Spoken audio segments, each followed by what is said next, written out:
지난 한 주 동안 이제 NFT 관련 논문을 7개 찾아봤고 그 논문들의 각 특성들을 테이블로 비교를 해봤습니다. 일단 5개 논문은 국문으로 되어 있고 기술, 경제, 경영,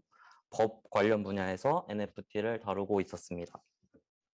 이 중에서 이번에 있는 이 NFT 기반의 블록체인 게임의 비즈니스 모델 혁신 요소 연구 이 논문은 이제 한국 게임학회에 처음으로 게재된 NFT 기반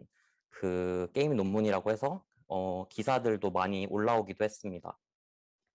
이제 2개 논문은 영문으로 되어 있고 사회와 그리고 게임 산업 분야에서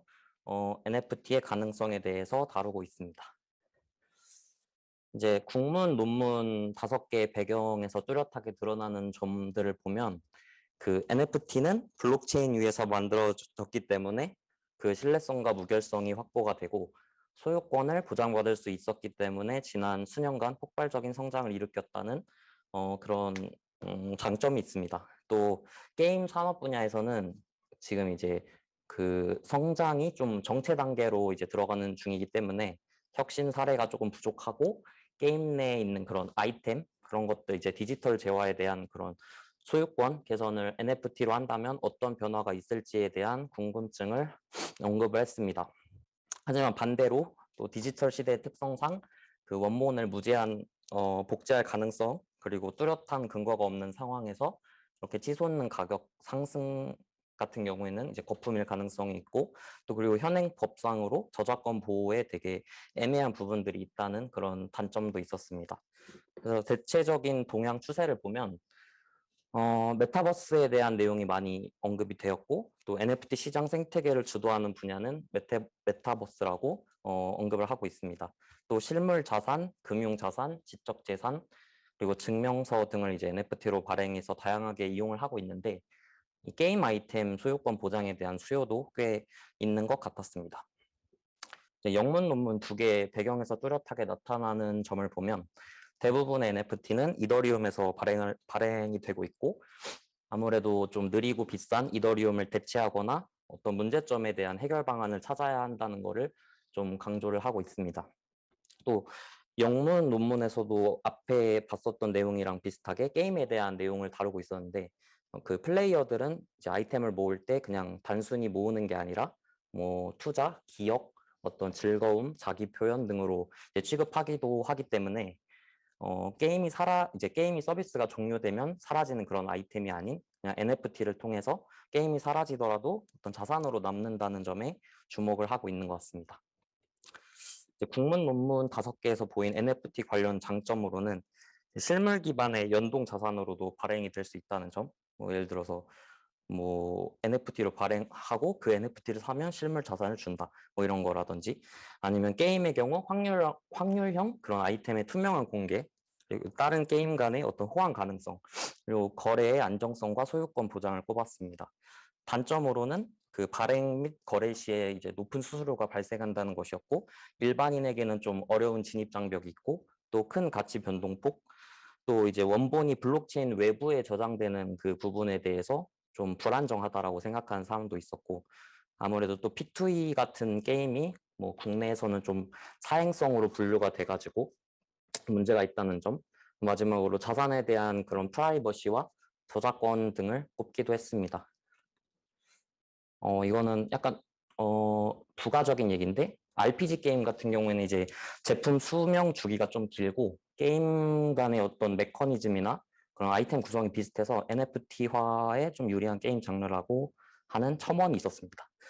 그리고 영문 논문 2개에서 보인 NFT 관련 장점으로는 자산의 소유권을 증명하는 수단이면서 동시에 게임 아이템으로 사용했을 때 어떤 많은 이점들이 있을 거라는 점이 있었고 또 NFT를 활용한 블록체인 게임이 점점 더 많이 출시되고 있는 것으로 볼 때 그 발전 가능성도 기대해 볼 수 있을 것 같습니다. 단점으로는 앞에서 봤던 그 내용과 유사하게 대부분이 이제 이더리움을 쓰기 때문에 그런 느린 이더리움의 속도와 비싼 가스비 해결이 필요하고 또 블록체인 간의 상호 연동이 안 되기 때문에 그런 상호 운용성 개선이 필요함을 또 언급하고 있습니다. 또 마지막으로 또 자금 세탁이나 기존의 POW 같은 경우에는 많은 그런 전력을 소모하고 있다라는 등에 대한 내용을 언급하기도 했습니다. 이제 국문 논문 5개의 접근 방안을 보면 NFT 거래 시에는 수수료가 많이 들고 일반인의 접근성이 좀 떨어지기 때문에 어떤 기존의 거래소와 다르게 또 주식 거래가 가능한 그런 대체 거래소 등과 함께 연계를 해서 뭐 매매를 하면 어떨까 하는 그런 의견을 제시하고 있는데, 이를 통해서 또 일반인들의 접근성을 향상하고 또 수수료 인하를 할 수 있고 또 다양한 상품 지수 개발이 가능할 것으로 기대를 하고 있습니다. 또 상호 운용성을 이제 개선해서 서로 다른 게임들 간에도 아이템 거래를 가능하게 할 수 있도록 좀 하고, 또 NFT 구매 시에는 지불 수단으로 그 가치 변동이 좀 큰 암호화폐보다는 스테이블 코인으로만 좀 결제가 가능하게 하면 어떨까라는 의견도 있었습니다. 뭐 이를 위해서는 좀 여러 가지 제도적인 그런 개선도 필요하고, 또 마지막은 게임상의 NFT 아이템의 사유 가치를 인정받는 분야에서 고객들의 좀 그 편의가 좀 향상되었다는 결과가 있었는데, 이러한 근거와 그런 가치 평가 어떤 프레임워크를 이제 통해서 NFT를 이용한 게임 사업화에 있어서 어떤 고려할 부분을 판단할 수 있을 것 같습니다. 영문 논문 2개의 결론을 보면 현존하는 NFT의 문제를 개선하기 위해서는 이더리움이 아닌 좀 다른 빠른 블록체인들을 이용하면서 동시에 51%의 공격을 방지할 수 있을 만큼 충분히 탈중앙화가 이루어진 그런 블록체인을 선택하는 것이 중요하다라는 내용을 언급을 했습니다. 또 다른 네트워크 간의 NFT 상호 거래를 위해서 크로스 체인의 필요성, 그리고 가스비 개선에 대한 입장도 있었습니다. 마지막으로 게임 산업에서 NFT 아이템을 사용하는 것은 좀 그 잠재적으로 큰 기회이기는 하지만 뭐 대형 기업이라든지 정부가 참여를 해서 이런 NFT를 표준화를 하지 않으면 어느 정도 표준화를 해야만 좀 어느 정도 길이 보이지 않을까 하는 그런 의견입니다. 그래서 이런 내용들을 종합적으로 묶어보면 NFT 자체는 좀 다양한 분야에서 사용되고는 있지만 기술적 그리고 제도적 한계가 여전히 존재합니다. 이러한 기술적인 문제를 좀 해결하기 위해서는 일반인도 사용하기 쉬운 그런 블록체인의 필요성, 뭐 설명이나 아니면 가이드가 충분히 된다든지, 그 구조 자체가 좀 더 쉬워져야 된다든지, 아니면 확장성 개선, 이제 원본 데이터의 온체인 저장, 아니면은 뭐 그냥 일반적으로 그런 아마존 서버를 스토리지로 쓰기도 하는데 그런 것들을 사용하지 않고 IPFS도 뭔가 믿을 수 없다 뭐 이렇게 하는 느낌이어가지고, 그런 영구 저장 스토리지가 좀 있어야 된다라는 느낌이었고, 프라이버시 이슈도 개선될 필요가 있고, 마지막 그 상호 운용성 문제 개선도 필요할 것 같습니다. 그리고 이제 기술적 문제 말고 제도적 문제를 해결하기 위해서는 어떤 국가 차원의 법률이 이제 개정될 필요성이 있는데, 특히